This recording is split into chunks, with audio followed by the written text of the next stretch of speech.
How to prepare yourself for judicial exams.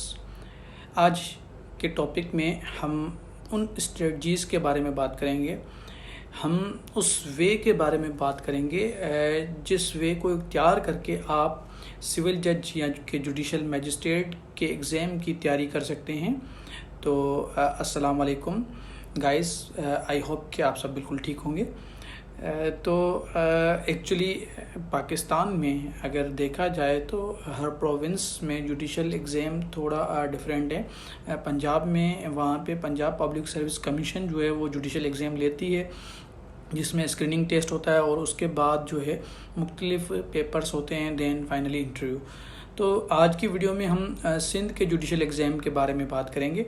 तो सबसे पहले मैं आपको बताना चाहूँ कि आप किस तरह अप्लाई कर सकते हैं और कौन कौन जो हैं वो सिविल जज के एग्ज़ाम के लिए अप्लाई कर सकते हैं। जो सिविल जज की पोस्ट है यानी कि जुडिशल मैजिस्ट्रेट की पोस्ट, वो ग्रेड 18 की पोस्ट है, यानी कि 18th पे स्केल BPS। और आप जब LLB कंप्लीट करते हैं तो उसके बाद ऑब्वियसली आप लोगों को एज एडवोकेट एनरोल होना होता है बार काउंसिल में। तो उसके बाद आप वकील बन जाते हैं। तो सिविल जज या कि जुडिशल मैजिस्ट्रेट की जब भी पोस्ट अनाउंस होती है, तो अगर आप किसी भी बार में रजिस्टर्ड मेंबर हैं, आप सिंध बार काउंसिल में रजिस्टर्ड वकील हैं, आपके पास वकालत की सनद है और वो जो आपका लाइसेंस है वो वैलिड है, यानी कि आपने उसकी जो फ़ीस है वो पे की हुई है, यानी कि साल ब साल आप उसको अपडेट करवाते आ रहे हैं, तो अब आप सिविल जज की पोस्ट के लिए अप्लाई कर सकते हैं। उसके अलावा अगर कोई भी पर्सन उसने LLB कंप्लीट की हुई है और वो किसी और गवर्नमेंट डिपार्टमेंट में सर्व कर रहा है, लाइक मुख्तियार कार, पुलिस इंस्पेक्टर, पुलिस ASI, कोई टीचर है JST या PST, तो वो क्या कर सकता है कि अपने डिपार्टमेंट से डिपार्टमेंटल NOC लेकर और LLB की जो डिग्री है जो उसने LLB किया हुआ है उसके बेसिस पे वो अप्लाई कर सकता है for the post of civil जज। तो ये तो था प्रोसीजर कि आप किस तरह अप्लाई कर सकते हैं और कौन कौन अप्लाई कर सकता है। अब आते हैं कि सिंध में सिविल जज का जो एग्ज़ाम है, जो जुडिशल एग्ज़ाम है, वो किस तरह से कंडक्ट होता है। एक्चुअली सिंध में जुडिशल एग्ज़ाम जो है सिविल जज का, वो सिंध हाई कोर्ट खुद कंडक्ट करती है, सिंध हाई कोर्ट लेती है। उसका प्रोसीजर ये है कि जब आपने फॉर्म जमा करवा दिया और आपका फॉर्म एक्सेप्ट हो गया, नाउ आप एलिजिबल है कि आप सिविल जज के एग्ज़ाम में बैठ सकें। अब होता क्या है कि सबसे पहले जो होता है वो होता है स्क्रीनिंग टेस्ट, जिसमें MCQs आते हैं। टोटल 100 MCQ होते हैं, जिसमें से 50% MCQs जो होते हैं वो आपके लॉ में से आते हैं, जो कि लॉ पर बेस होते हैं। बाकी जो 50% जो MCQs है, यानी कि 50 MCQs हैं, वो आते हैं English, general knowledge, current affairs, Pakistan study and Islamiyat. तो इंग्लिश में आपके synonym, antonyms, sentence correction, paragraph, ये चीज़ें आती है। जनरल नॉलेज में आपके कुछ क्वेश्चंस होते हैं जिसमें वर्ड के मुख्तलिफ चीज़ों के बारे में पूछा जाता है। करंट अफेयर्स होता है, जो भी 2, 3, 4 महीने पहले तक जो भी अफेयर्स रहे हैं दुनिया भर में उसके बारे में। उसके अलावा पाकिस्तान स्टडीज़ के कुछ क्वेश्चंस आते हैं, लेकिन अमूमन वही क्वेश्चंस आते हैं पाकिस्तान स्टडीज़ के जो हम पढ़ते रहते हैं, जो मुख्तलिफ एग्ज़ाम में हमने दिए हुए होते हैं। इस्लामियात के कुछ क्वेश्चंस होते हैं। तो ये होता है 50% 50 क्वेश्चंस का एक जो है हिस्सा। बाकी जो 50 क्वेश्चंस हैं, बाकी जो 50 MCQs हैं स्क्रीनिंग के, वो मुख्तलिफ स्टेट्यूज़ में से आते हैं। उसमें आपका CPC होता है, यानी कि कोड ऑफ सिविल प्रोसीजर। उसके अलावा आपका CRPC होता है, कोड ऑफ क्रिमिनल प्रोसीजर। आपका जो पाकिस्तान पीनल कोड होता है, आपका सिंध रेंट प्रेमिसेस ऑर्डिनेंस होता है, फैमिली लॉज होते हैं और लिमिटेशन एक्ट होता है, ट्रांसफ़र ऑफ प्रॉपर्टी एक्ट होता है, कॉन्ट्रैक्ट एक्ट होता है और कानून शहादत। अब डिपेंड करता है कि टेस्ट में किस सब्जेक्ट में से कितने क्वेश्चन आते हैं। कुछ सब्जेक्ट में से सिर्फ 1 या 2 सवाल आते हैं, कुछ में से 7-7, 8-8 क्वेश्चंस भी आते हैं। ऐसे होता है कि मोस्ट ऑफ द टाइम जो कोड ऑफ क्रिमिनल प्रोसीजर है उसके ज़्यादातर क्वेश्चंस होते हैं। तो ये जो है सेकंड हिस्सा, सेकंड पोर्शन जो है स्क्रीनिंग का, ये होता है लॉ पे बेस, और ये सब्जेक्ट उसमें आते हैं। जब आपने स्क्रीनिंग टेस्ट दिया और आपने 50% मार्क्स जो हैं वो आप ले गए, आपने 50% मार्क्स जो है सिक्योर किए, तो अब now you are eligible for second test. यानी कि आपने 50 मार्क्स लिए या 51 मार्क्स लिए, अब आप सेकंड टेस्ट में यानी कि रिटन एग्ज़ाम जो है उसमें बैठ सकते हैं। स्क्रीनिंग टेस्ट के बाद तकरीबन 15 से 10 दिन के बाद आपका रिटन एग्ज़ाम होता है। रिटन एग्ज़ाम जो है उसमें क्वेश्चंस होते हैं और उनके जवाब जो है, तहरीरी जवाब जो है वो लिखने होते हैं। उसमें टोटल 100 मार्क्स होती हैं रिटन के पेपर में, और 3 घंटे का टाइम पीरियड होता है जिसमें आपको वो पेपर कंप्लीट करना होता है। तो जो रिटन एग्ज़ाम है उसके लिए मैं बताना चाहूँगा कि मुख्तलिफ सब्जेक्ट्स हैं। उसमें आपका same subject code of civil procedure, आपका आ गया क्रिमिनल प्रोसीजर कोड, आपका Pakistan penal code, family laws आ गए, और ट्रांसफ़र ऑफ प्रॉपर्टी आ गया, कॉन्ट्रैक्ट एक्ट आ गया। तो ये सारे जो भी सब्जेक्ट्स हैं इन सब में से मिलाकर जो है रिटन का पेपर होता है। तो अब रिटन के पेपर के लिए मैं आपको बताता चलूँ स्ट्रेटजी, वो ये है कि जब आप स्क्रीनिंग की टेस्ट की तैयारी कर रहे होते हैं तो आप उस दिन से, जिस दिन आपने स्क्रीनिंग की टेस्ट की तैयारी करना स्टार्ट की है या जिस दिन से आपने सिविल जज एग्ज़ाम की तैयारी स्टार्ट की है, आप उस दिन से ही अपना एम बना लें, एक गोल बना लें कि मैं जो तैयारी कर रहा हूँ ये कर रहा हूँ रिटन एंड इंटरव्यू की। क्योंकि जो स्क्रीनिंग का टेस्ट है उसमें से ला के 50% जो सवालात हैं वो उन्हीं किताबों से आते हैं, उन्हीं इंस्टीट्यूट से आते हैं जिनमें से आपका रिटन होने वाला है, जिनमें से आपका इंटरव्यू कंडक्ट होने वाला है। तो आप तैयारी रखें अपने रिटन एंड इंटरव्यू की। तो ऑब्वियसली अगर आपकी तैयारी जो है उस हिसाब से है तो आपका एमसीक्यू, आपका स्क्रीनिंग इजीली निकल जाएगा। मोस्ट ऑफ द स्टूडेंट्स क्या करते हैं कि वो एमसीक्यूज़ के बुक लेते हैं और उसमें से वो तैयारी करना स्टार्ट करते हैं। अब होता क्या है कि एमसीक्यूज़ के बुक में जो एमसीक्यूज़ दिए हुए हो सकता है कि वो आएँ, हो सकता है कि वो ना भी आएँ। मिसाल के तौर पे अगर आपने बुक में से 400 एमसीक्यूज़ पढ़े हैं, उसमें से सिर्फ और सिर्फ 15 लगते हैं, तो इट मीन्स के बाकी जो एमसीक्यूज़ हैं वो कहीं और से आए हैं। तो इसलिए सबसे बेहतर तरीका ये है कि आप क्या करें, एक शेड्यूल बना लें। उसके तहत आप क्या करें, पहले तो आपके पास बेरेक्ट्स होने चाहिए इन सब लॉज के, या फिर कमेंट्री वाला बुक हो भले। तो आप क्या करें कि इन लॉज के बाकायदा आप पढ़ें, सेक्शन वाइज पढ़ें। आप सेक्शन को पढ़ें, सेक्शन की लैंग्वेज को पढ़ें, सेक्शन के कॉन्सेप्ट को समझें। उस सेक्शन को आप क्या करें, इंग्रेडिएंट्स में तोड़ें। उसको आप देखें कि इस सेक्शन के अंदर क्या क्या इंग्रेडिएंट्स हैं, किस तरह से ये सेक्शन जो है कॉन्सेप्ट बना रहा है। आप अपना कॉन्सेप्ट क्लियर करें। अब जब आपका कॉन्सेप्ट क्लियर होगा, कोई भी सेक्शन है XYZ, मिसाल के तौर पे CRPC है, CRPC में FIR है 154। अब आपने FIR की लैंग्वेज पढ़ी हुई है, आपको पता है कि 154 ये चीज़ें कहता है, ये चीज़ें जो हैं आती है 154 में। तो अब ऑब्वियसली MCQ किसी भी तरह से आए आप उसको हल कर सकते हैं। मिसाल के तौर पे 249 जो है A जो है CRPC का क्रिमिनल ट्रायल मैजिस्ट्रेट ट्रायल का सेक्शन है, अगर अब वो आता है, अब उसमें आप किसी भी तरह से अगर MCQ आए, अगर आपने 249A को अच्छी तरह से पढ़ा हुआ है, आपको उसके इंग्रेडिएंट्स पता है, तो मैं यकीन से कह सकता हूँ कि आप आराम से MCQ हल कर सकते हैं। तो आप इस तरह से पढ़ें। आप क्या करें कि आपको जो सब्जेक्ट सबसे इजी लगता है आप पहले उस सब्जेक्ट को पढ़ें। इससे क्या होगा कि आपकी जो मोटिवेशन है, आपका जो इनकरेज आप हैं वो टूटेगा नहीं, आपका जो तसलसल है वो जारी रहेगा। आप पहले सबसे इजी सब्जेक्ट जो आपको लगता है आप उसके लिए कुछ दिन मखसूस रखें, आप उसको पढ़ें। जब आप उसको पढ़ लें, आपके कॉन्सेप्ट्स क्लियर हो जाएं। अगर कोई कॉन्सेप्ट क्लियर नहीं हो रहा तो उसको बार बार पढ़ें। देखो, अगर कोई चीज़ समझ नहीं आ रही तो उसका तरीक़ेकार ये होता है कि मिसाल के तौर पे आपको एक चीज़ समझ नहीं आ रही तो उसका हल ये है कि आप उसको दोबारा पढ़ें, फिर समझ नहीं आ रही उसको दोबारा पढ़ें। तो इस तरह कोई चीज़ समझ ना आने का हल ये है कि आप उसको बार बार पढ़ें। अगर फिर भी समझ में नहीं आ रही तो आप उसको फिर नेट पे सर्च करें, किसी सीनियर से आप गाइडेंस लें। तो आप क्या करें, उस सब्जेक्ट को पढ़ें, जब मुकम्मल कर लें, अगर आपके पास टाइम है, आप समझते हैं कि मेरे पास टाइम है, तो आप उसके नोट्स बनाएं। आपको जो टॉपिक्स मोस्टली आते रहते हैं एग्जाम्स में, प्रीवियस पेपर्स में आए हैं, आप उन टॉपिक्स पे आप अपने नोट्स बनाएं। आपकी लिखने की प्रैक्टिस होगी, आपको वो चीज़ जो है बिल्कुल आपके जहन में वो बैठ जाएगी, आपको वो चीज़ जो है मेमोराइज्ड हो जाएगी। जब आप वो सब्जेक्ट कंप्लीट करें तो आप सेकंड सब्जेक्ट उठा लें, उसके बाद थर्ड उठाएं। या कुछ स्टूडेंट्स को क्या होता है कि उनके लिए ये ईजी होता है कि वो कहते हैं कि हम एक सब्जेक्ट पढ़ के बोर होते हैं, तो हम कुछ घंटे एक सब्जेक्ट पढ़ेंगे, कुछ घंटे दूसरा।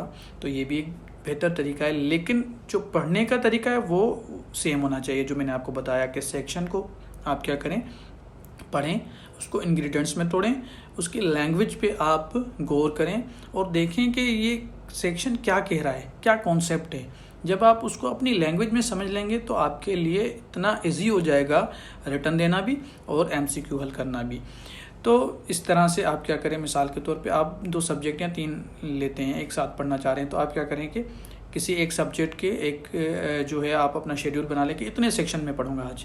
आप वो कंप्लीट करके फिर दूसरे सब्जेक्ट के कुछ सेक्शंस कंप्लीट करें, फिर तीसरे के। इस तरह से आप अपनी तैयारी को जारी रखें। आप स्टेट्यूज़ को पढ़ें, मुकम्मल पढ़ें।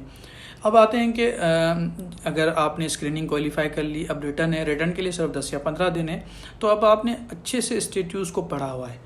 अब बाकी 10-15 दिन आप सिर्फ उन टॉपिक्स को रिवाइज करें जो कि प्रीवियस पेपर्स में आते रहते हैं, और उन टॉपिक्स को ज़्यादा पढ़ें, उन टॉपिक्स को ज़्यादा कंसिडर करें जो 3 से 4 दफ़ा हैं, जो मुसलसल आते रहते हैं, जैसे क्रिमिनल ट्रायल जो है FIR टू जजमेंट, और जैसे difference between appeal and revision, जैसे difference between first appeal and second appeal, जैसे गिफ्ट हो गया, आपका मॉर्गेज हो गया, difference between mortgage and pledge हो गया, void contract and voidable contract हो गया। तो ये वो टॉपिक्स हैं जो मुसलसल आते रहते हैं, हर साल, हर 3 साल बाद, हर 4 साल बाद ये टॉपिक्स रिपीट होते रहते हैं। तो इन टॉपिक्स को आप ज़्यादा से ज़्यादा जो है इनको पढ़ें उन दिनों में जब आप रिटर्न के, अब आपके पास 10-15 दिन है। उसके अलावा जो प्रीवियस पेपर्स है वो आपको मिल जाएंगे हर जगह पे, फेसबुक के पेजेस पे पढ़े, व्हाट्सएप पे पढ़े, हर जगह पे अवेलेबल है। उसके अलावा मेरी एक फ़ाइल बनाई हुई है जिसमें मैंने 2002 से लेके 2017-18 तक जो भी पेपर्स आए हैं, प्रीवियस पेपर्स आए हैं, उनमें से मैंने क्या किया है, वो टॉपिक्स निकाल के लिखे हैं जो अमूमन आते रहते हैं। यानी अगर एक टॉपिक 8 मरतबा आया तो मैंने उसको 8 मरतबा नहीं लिखा है, उसको मैंने 1 मरतबा लिख दिया है। तो आप उसमें टोटल 116 या 117 टॉपिक्स हैं, तो आप उन टॉपिक्स को सिर्फ इन 12-13 दिनों में पढ़ें, जो कि आपको पता है कि रिटर्न में मुसलसल आते रहते हैं। रिटर्न में अगर आप 50 मार्क्स सिक्योर कर लेते हैं या 51 या ज़्यादा, तो इट मीन्स 50 मार्क्स सिक्योर करने से अब आप एलिजिबल हैं कि अब आप इंटरव्यू में अपेयर हो सकते हैं। इंटरव्यू की कहानी थोड़ी डिफरेंट है। इंटरव्यू में क्या होता है कि 5 सीनियर जजेस बैठते हैं, हाई कोर्ट के जस्टिस बैठते हैं, जिसमें एक होता है चीफ जस्टिस होता है सिंध हाई कोर्ट, उसके अलावा जो है बाकी जो सीनियर जजेस है वो बैठते हैं, और वो आप लोगों से आपका इंटरव्यू कंडक्ट करते हैं। तो इंटरव्यू कंडक्ट जब होता है तो उसमें बहुत सारी चीज़ें काउंट होती है। आपका जो है आपकी पर्सनैलिटी काउंट होती है, आपका जो है वे ऑफ टॉकिंग काउंट होता है कि आप किस तरह से बात कर रहे हैं, आप किस तरह से क्वेश्चन को सुनकर और किस तरह से किस अंदाज में जवाब दे रहे हैं। आपका जो है आपकी प्रेजेंटेशन तो ऑब्वियसली होती है काउंट। उसके अलावा आपने जो जवाबात दिए हैं उनको जजेस देखते हैं कि क्या आपका कॉन्सेप्ट क्लियर है या नहीं। मिसाल के तौर पे 30 सवाल आपसे पूछे जाते हैं, जिनमें से आप सिर्फ 20 के जवाब दे पाते हैं, 10 के नहीं। लेकिन जो जवाबात आपने दिए हैं उनमें अगर उनको लगता है कि आपका कॉन्सेप्ट क्लियर है, आपने लॉ को बिल्कुल पढ़ा समझा हुआ है, आपके पास एक्सपीरियंस है, तो वो आपको कंसिडर करेंगे। लेकिन अगर आपने 25 सवालों का जवाब दिया, 5 का नहीं दिया, लेकिन 25 का जो आपने जवाब दिया है उस जवाब में से ये अखज़ हुआ है कि आपने जस्ट रटा हुआ है, आपने जस्ट एक सुनी सुनाई हुई चीज़ों का जवाब दिया है, तो फिर मे भी पॉसिबल हो कि आपको उस हद तक कंसीडर ना किया जाए। तो ये होते हैं 3 स्टेप्स जो कि सिविल जज के एग्ज़ाम में आते हैं, और इस तरह से तैयारी करने से आपकी जो है प्रिपरेशन जो है मुकम्मल हो सकेगी। अब जब इंटरव्यू आप देने जाते हैं तो उसमें आपकी ड्रेस, आपका जो है बैठना, आपका जो है फेशियल एक्सप्रेशन, और आपकी बॉडी लैंग्वेज, आपकी जो प्रेजेंटेशन, ओवरऑल प्रेजेंटेशन, आपकी ला पे कितनी ग्रिप है, आपकी ला पे ग्रिप होनी चाहिए, आपको पता होना चाहिए। देखो वहाँ पे बहुत सारे ऐसे क्वेश्चंस पूछे जाते हैं, मिसाल के तौर पे पूछा जाता है कि सीपीसी में रेस जुडिकेटा है, इस तरह का सेम प्रिंसिपल सीआरपीसी में कहाँ पे है। तो आपका कॉन्सेप्ट क्लियर होना चाहिए, आपको पता होना चाहिए कि अगर रेस जुडिकेटा सीपीसी में है तो doctrine of double jeopardy section 403 CrPC में आपको पता होना चाहिए कि double jeopardy at the same time constitution of Pakistan में भी प्रोवाइडेड है।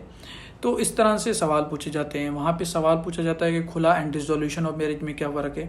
तो आपका मुस्लिम फैमिली लॉ जो है वो आपका पढ़ा हुआ होना चाहिए, आप कॉन्सेप्ट आपका क्लियर होना चाहिए, आप उसको डिफ्रेंशिएट कर सकें। आपसे सिंध रेंटेड प्रेमिसेस ऑर्डिनेंस के सवाल पूछे जाते हैं। वहाँ पे आपसे पूछा जाता है कि अपील अगेंस्ट एक्वाइटल जो है उसकी लिमिटेशन क्या है। तो अब आपने अगर सेक्शन 417 सीआरपीसी जो है उसको आपने जो है उसके जो सब क्लास, उसके सब सेक्शंस जो है वो आपने पढ़े हुए हैं, आपने उसको गौर करके देखा हुआ है कि क्या क्या लिमिटेशन है, किस तरह से प्रोसीजर फॉलो होता है। तो आप ऑब्वियसली जवाब दे सकेंगे, आपको पता होगा कि किस तरह से मुझे इस क्वेश्चन का जवाब देना है। तो इंटरव्यू में आपकी जो नॉलेज है वो चेक होती है, आपका कॉन्सेप्ट चेक होता है, और आपको पता होना चाहिए कि एक चीज़ सीपीसी में यहाँ पर है तो सीआरपीसी में कहाँ पर है, सेम चीज़ जो है कॉन्ट्रैक्ट एक्ट में कहाँ है। बहुत सारी ऐसी चीज़ें हैं, मिसाल के तौर पे जैसे सप्लीमेंटल प्रोसीडिंग में तो बहुत मरतबा ऐसा हुआ है कि पूछते हैं कि सप्लीमेंटल प्रोसीडिंग्स क्या है। तो आपको पता होना चाहिए कि सप्लीमेंटल प्रोसीडिंग्स सीपीसी में सेक्शन 94 में भी प्रोवाइडेड है, ऑर्डर 38 भी रीड विद किया जाता है, ऑर्डर 39 भी उसके साथ रीड विद किया जाता है, ऑर्डर 40 भी। आपसे अगर वो पूछते हैं कि एडमिशन एंड कन्फेशन में क्या फ़र्क है, तो आपको आना चाहिए, आपको डिफरेंस पता होना चाहिए। आपसे अगर कन्फेशन का जो प्रोसीजर पूछते हैं तो आपका पता होना चाहिए कि सेक्शन 164(3) जो है 64 जो है सीआरपीसी उसको किस तरह से मैं डिफ़ाइन करूँ। आंसर में आपको पता होना चाहिए कि सेक्शन जो है उसको किस तरह से मैं एलोब्रेट करूं। तो आपकी जो नॉलेज है वो ऐसी होनी चाहिए कि आप डिफ़ाइन कर सकें, आप इंटरलिंक कर सकें सेक्शंस के बीच में। तो ये था आज का हमारा टॉपिक, और इसमें आई होप कि आप लोगों को कोई कन्फ्यूजन नहीं रहा होगा। आप लोग अब समझ गए होंगे कि आप जब एलिजिबल हो जाते हैं सिविल जज के एग्ज़ाम में बैठने के लिए, तो जब एग्ज़ाम होगा तो सबसे पहले आपका स्क्रीनिंग होगा, जिसमें 50% जो है ला है, यानी कि 50 सवाल ला के होते हैं, बाकी 50 सवाल जो है वो English, general knowledge, Pakistani studies, current affair and Islamiyat. तो आपका ला अच्छे से पढ़ा हुआ हो, आपने ला को अच्छे से समझा हुआ हो, तो आप एमसीक्यू इजीली निकाल लेंगे, आपके लिए कोई प्रॉब्लम नहीं है। और आपकी इंग्लिश अच्छी होनी चाहिए, आपको सिनोनिम्स एंटोनिम्स जो हैं वो आने चाहिए। आपकी पाकिस्तान के बारे में जो पाकिस्तानी स्टडीज़ है उसमें से आपके क्वेश्चंस होते हैं, तो आपको थोड़ी बहुत उसकी भी नोहा होनी चाहिए, तो आप स्क्रीनिंग इजीली निकाल लेंगे। और रिटर्न के लिए आपने प्रीवियस पेपर्स, पास्ट पेपर्स को देखा हुआ हो, आपने वो टॉपिक्स जो कि अमूमन आते रहते हैं, यानी गिफ्ट हो गया, मॉर्गेज हो गया, प्लेज हो गया, अपील अगेंस्ट एक्वाइटल हो गया, डिस्पोजल ऑफ प्रॉपर्टी हो गया, एफआईआर टू जजमेंट हो गया, उसके अलावा रिव्यू एंड अपील हो गया, प्लेंट हो गई, गिफ्ट हो गया, और इस तरह के जो भी टॉपिक्स हैं जो कि मोस्टली रिपीट होते रहते हैं, वो सब जो हैं उन पे आपकी अच्छी ग्रिप होनी चाहिए। आपको मेन चीज़ है, आपको वे आना चाहिए, आपको लिखने का वे आना चाहिए, आपको पता होना चाहिए कि ये जो सवाल है ये क्या पूछ रहा है। फिर आप उस सवाल को देखें कि जो चीज़ वो पूछ रहा है आप उसी का जवाब दें। ऐसे नहीं कि वो पूछ रहा है आपसे सिर्फ और सिर्फ कन्फेशन रिकॉर्ड करने का प्रोसीजर, आप कन्फेशन को बैठ गए 2-2 पेज डिफाइन करना, कन्फेशन ये होती है, कन्फेशन वो होती है, ऐसी होती है, तो इससे आपका रिटर्न जो है उस पर बुरा इम्पेक्ट पड़ेगा। तो ये ओवरऑल सारा कुछ था। और किसी भी चीज़ में कन्फ्यूजन हो, कोई आपका क्वेश्चन हो, तो आप मुझे ईमेल कर सकते हैं, आप मुझे व्हाट्सएप कर सकते हैं। Thank you so much. Please video को लाइक करना और हमारे चैनल को सब्सक्राइब करना ना भूलिएगा। खुदा हाफिज़।